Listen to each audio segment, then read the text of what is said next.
அடுத்து வந்து நம்ம லீனியர் மொமெண்டம் பார்க்க போகிறோம்.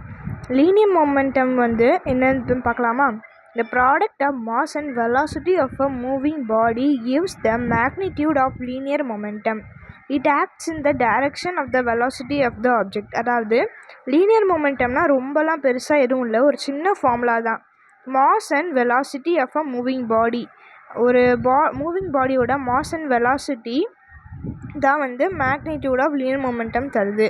மாஸ் அண்ட் வெலாசிட்டி தான் வந்து லீனியர் மொமெண்டமோட ஃபார்முலா அப்படின்னு ஞாபகம் வச்சுக்கோங்க. It acts in the direction of the velocity object. அதாவது அந்த லீனியர் மொமெண்டம் எந்த டைரக்ஷனில் வந்து ஆக்ட் பண்ணுன்னா வெலாசிட்டி ஆஃப் த ஆப்ஜெக்ட். அந்த ஆப்ஜெக்டோட வெலாசிட்டி எந்த சைடு இருக்கோ அங்கிட்டு தான் வந்து லீனியர் மொமெண்டம் வந்து ஆக்ட் பண்ணுன்னு சொல்கிறாங்க. லீனியர் மொமெண்டம் ஒரு வெக்டார் குவான்டிட்டி. வெக்டார் குவான்டிட்டினா என்ன? வெக்டார் குவான்டிட்டினா மேக்னிடியூட் அண்ட் டைரக்ஷன் இருக்கிறதா வந்து vector quantity. So linear momentum வந்து ஒரு வெக்டார் குவான்டிட்டி அப்படின்னு வச்சுக்கோங்க. லீனியர் மொமெண்டம் வந்து ஈஸியாக சொன்னால் மாஸ் இன்ட்டு வெலாசிட்டிங்க. நீங்கள் லீனியர் மொமெண்டம் வந்து ஒரு ஆப்ஜெக்ட்டுக்கு கண்டுபிடிக்கணும் அப்படின்னா மாஸ் இன்ட்டு வெலாசிட்டி வந்து நீங்கள் மல்டிப்ளை பண்ணாலே வந்து உங்களுக்கு ஈஸியாக கிடச்சிரும். அந்த வந்து லீனியர் மொமெண்டம்மை அவங்க பீன்னு எடுத்திருக்காங்க. இஸ் ஈக்குவல் டு மாஸோட யூனிட் மாஸோடது வந்து எம், அதே மாதிரி வெலாசிட்டியோடது வி. So MV. ஓகேவா?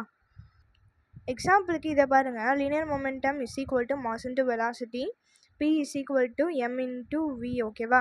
இப்போ எம் இன்ட்டு வினா நம்ம எம்வின்னு போட்டாலே இன்ட்டுன்னு தான் அர்த்தம். ஸோ நம்ம எம்வின்னு எடுத்திருக்கோம்.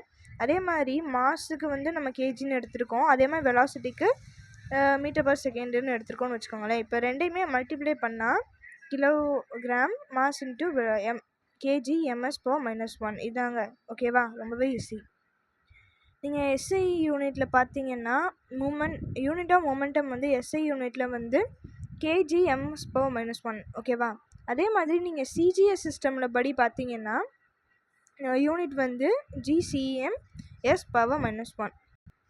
அடுத்து நம்ம நியூட்டனோட லாஸ் ஆஃப் மோஷன் தாங்க பார்க்க போகிறோம். நியூட்டன் லா வந்து 3 லா இருக்குது. இப்போ நம்ம நியூட்டன்ஸ் ஃபர்ஸ்ட் லா தான் பார்க்க போகிறோம். அதாவது every body continues to be in it state of rest or the state of uniform motion along a straight line unless it is acted upon by some external force. இதில் என்ன சொல்கிறாங்க அப்படின்னு நீங்கள் சிம்பிளாக இந்த பிளாக் லெட்டர்ஸை மட்டும் நல்லா பார்த்துக்கிட்டிங்கனாலே அவ்வளோதாங்க. ஃபர்ஸ்ட்டில் வந்து முடிஞ்சிச்சு. எவ்ரி பாடி, எல்லா பாடியுமே வந்து நம்ம ஃபஸ்ட்டு இனர்ஷியா பார்த்தோம் இல்லையா, அதே மாதிரி தான் இது கிட்டத்தட்ட வரும்.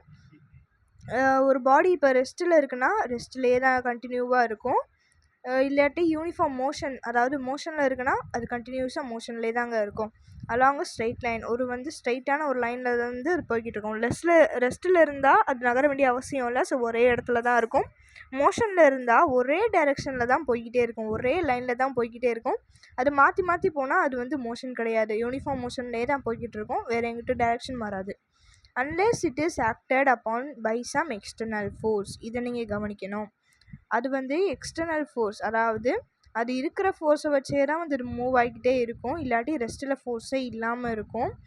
அது கூட வந்து கொஞ்சம் எக்ஸ்டர்னல் ஃபோர்ஸ் வந்து ஆக்ட் ஆகுறதுக்கு முன்னாடி வரைக்கும், அது கூட எக்ஸ்டர்னல் ஃபோர்ஸ் ஏதாவது ஆக்ட் ஆச்சுன்னா அது கண்டிப்பாக வந்து மோஷன் வந்து மாறுங்க. ஓகேவா? எக்ஸ்டர்னல் ஃபோர்ஸ் எதுவும் இல்லாமல் அந்த இது வந்து கண்டினியூஸாக அதோட வேலையை பார்த்துக்கிட்டே தான் இருக்கும். ரெகுலராக அதோட பார்க்குற வேலையை அப்படியே பார்த்துக்கிட்டே இருக்கும்னு சொல்கிறாங்க. ஓகேவா? ஆப்ஜெக்ட் ஃபோர்ஸ்க்கு வந்து மேக்னிடியூட் ப்ளஸ் டைரக்ஷன் ரெண்டுமே இருக்கிறதுனால அது வந்து வெக்டார் குவான்டிட்டி. ஓகேவா? இப்போ வந்து டைப்ஸ் ஆஃப் ஃபோர்ஸ் பார்க்கலாம். Like parallel force, unlike parallel force. Like parallel force வந்து force from the same side in a direction. Like parallel ஃபோர்ஸ்னால் என்ன? இப்போ ஒரு டேபிளை வந்து ஒருத்தர் தள்ளுறாருன்னு வச்சுக்கோங்களேன். அந்த ஒரே சைட்லேருந்து தள்ளினா அவர் தள்ளுறதுக்கு எந்த சைடோ அந்த சைடு தாங்க போகும். ஸோ ஒரே டைரெக்ஷன்லேருந்து தள்ளுறாருல, அதான் வந்து force from the same side in the direction. ஓகேவா? இப்போ 2 பேர் தள்ளினாலுமே 2 பேரும் ஒரே சைட்லேருந்து தள்ளினாங்கன்னா அந்த அவங்க எந்த சைடு தள்ளுறாங்களோ அந்த சைடு தாங்க போகும். இப்போ அன்லைக் பேரலல் ஃபோர்ஸ் பாருங்கள். Force from opposite sides two. அதாவது இப்போ லைக் பேரலல் ஃபோர்ஸில் என்ன பார்த்தோம்? ஃபோர்ஸ் வந்து ஒரே சைட்லேருந்து தான் வரும் அப்படின்னு பார்த்தோமா? இப்போ அன்லைக் பேரலல் ஃபோர்ஸில் வந்து அதே டேபிளில் இந்த சைடு 2 பேர் தள்ளுறாங்கன்னா அவங்களுக்கு ஆப்போசிட்டில் 2 பேர் தள்ளுறாங்கன்னு வச்சுக்கோங்களேன். அவங்க எப்படி தள்ளுவாங்க? அவங்க எந்த சைடு தள்ளுறாங்களோ அங்கிட்டு தான் போகும். ஸோ வந்து 2 சைடுமே இருந்து தள்ளுறாங்கங்க. இப்போ இதுதான் வந்து அன்லைக் பேரலல் ஃபோர்ஸ்.